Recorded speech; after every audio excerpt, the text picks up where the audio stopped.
Comprar um imóvel, para muita gente, é o maior investimento da vida, não é? O grande sonho. Só que olha só, esse sonho pode acabar virando um pesadelo daqueles que se arrasta por décadas. E tudo por causa de um detalhezinho escondido na papelada. Hoje, a gente vai mergulhar fundo nessas armadilhas que ficam ocultas nos documentos de um imóvel e entender, na prática, como fugir de uma dor de cabeça que parece não ter fim. E essa frase resume bem a nossa missão aqui: mudar essa perspectiva.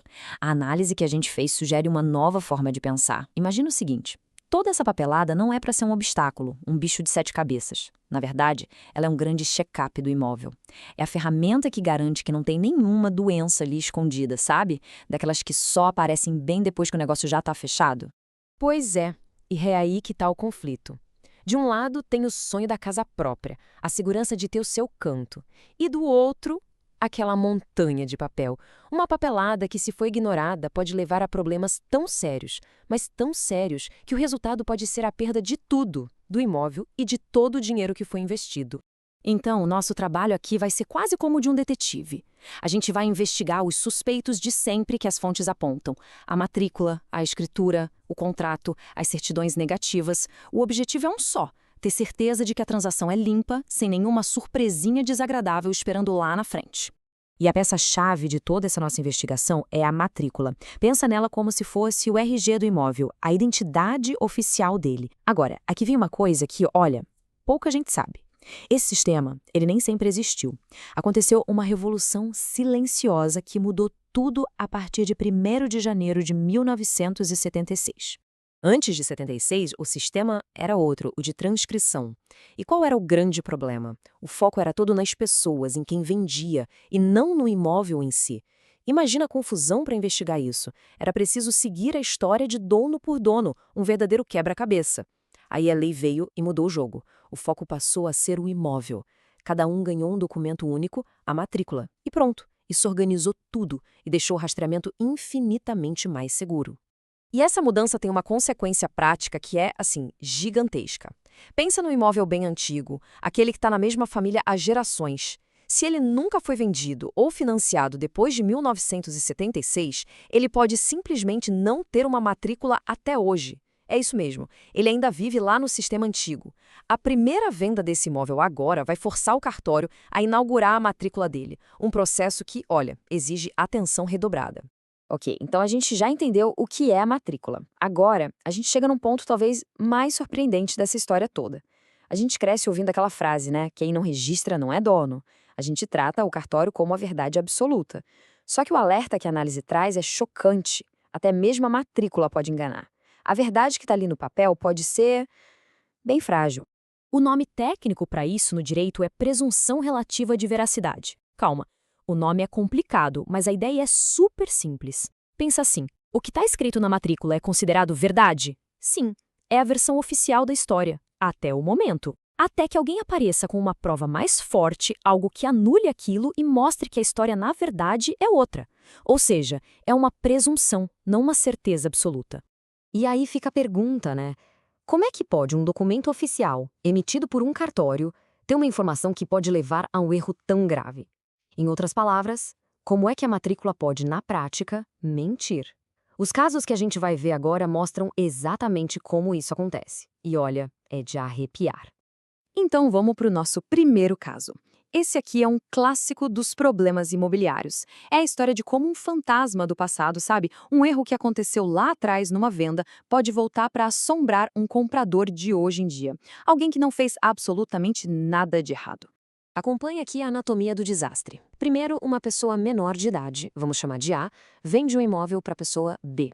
O problema é que, por lei, essa venda precisava de uma autorização de um juiz, e não teve. Anos depois, a pessoa B, com o imóvel registrado no nome dela, vende para a pessoa C, um comprador de boa-fé. Tempos depois, a pessoa A, agora já adulta, entra na justiça e consegue anular a primeira venda. O resultado é devastador. Se a primeira venda foi anulada, é como se B nunca tivesse sido dono. E se ele nunca foi dono, não podia ter vendido para C. No fim das contas, C perde o imóvel e o dinheiro. É um pesadelo, né? Então, como se proteger disso? A solução do detetive imobiliário é a certidão vintenária. Não basta olhar só a foto de hoje, que é a matrícula simples. É preciso ver o filme completo dos últimos 20 anos do imóvel. É essa certidão que revela todos os registros anteriores e permite identificar sinais de alerta, como uma venda envolvendo um menor de idade no passado. Então a gente já viu que o passado do imóvel pode assombrar. Mas e o presente? A segunda grande armadilha acontece quando as pessoas que estão negociando o imóvel não batem exatamente com o que está escrito lá na matrícula. Esse caso aqui ilustra um cenário que, nossa, acontece muito. Imagina a negociação de um apartamento. O vendedor, José, se apresenta como viúvo. Parece ok. Mas aí, ao puxar a matrícula, vem a surpresa. Os proprietários registrados são José e Maria casados. Essa inconsistência entre a realidade apresentada e o documento oficial é um sinal vermelho gigante que não pode ser ignorado. E o ponto crucial é este.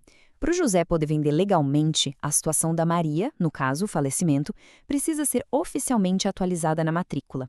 Ele tem que concluir o inventário e levar o documento final no cartório para averbar essa mudança. Somente quando a matrícula estiver atualizada, mostrando os novos proprietários, que pode ser ele e os herdeiros, é que o imóvel vai estar legalmente apto para venda. Isso nos leva a uma regra de ouro. Olha só, a pessoa pode ter a chave, morar no imóvel, ter as contas no nome dela, mas se o nome não estiver lá na matrícula como proprietário legal, essa pessoa não tem o poder de vender. A matrícula é o árbitro final. Qualquer discrepância, por menor que seja, precisa ser 100% resolvida antes de se pagar qualquer sinal. Bom, depois de tudo isso, fica bem claro, né? Comprar um imóvel não é só encontrar o lugar dos sonhos. É sobre se tornar um detetive. E é essa investigação toda que nos leva a uma nova mentalidade. Então, o resumo da nossa investigação pode ser condensado nestas regras. A matrícula é o ponto de partida, não é o fim da análise. É preciso investigar o passado do imóvel com a certidão vintenária. É fundamental confirmar se as pessoas que estão vendendo são as mesmas que constam no registro. E o mais importante de tudo, resolva todas as pendências antes de fechar o negócio. Isso não é burocracia, é autoproteção. E toda essa análise nos deixa com uma reflexão final. A gente viu como o histórico de papel de um imóvel pode ser complexo, cheio de armadilhas. Isso nos leva a perguntar: qual o peso que a gente deve dar à investigação do histórico físico? Sabe, aquilo que nenhum documento conta? As conversas com os vizinhos, os planos da prefeitura para a região, os problemas estruturais. Fica a provocação. A segurança total na compra de um imóvel talvez exija uma diligência dupla, uma no cartório e outra igualmente importante no mundo real.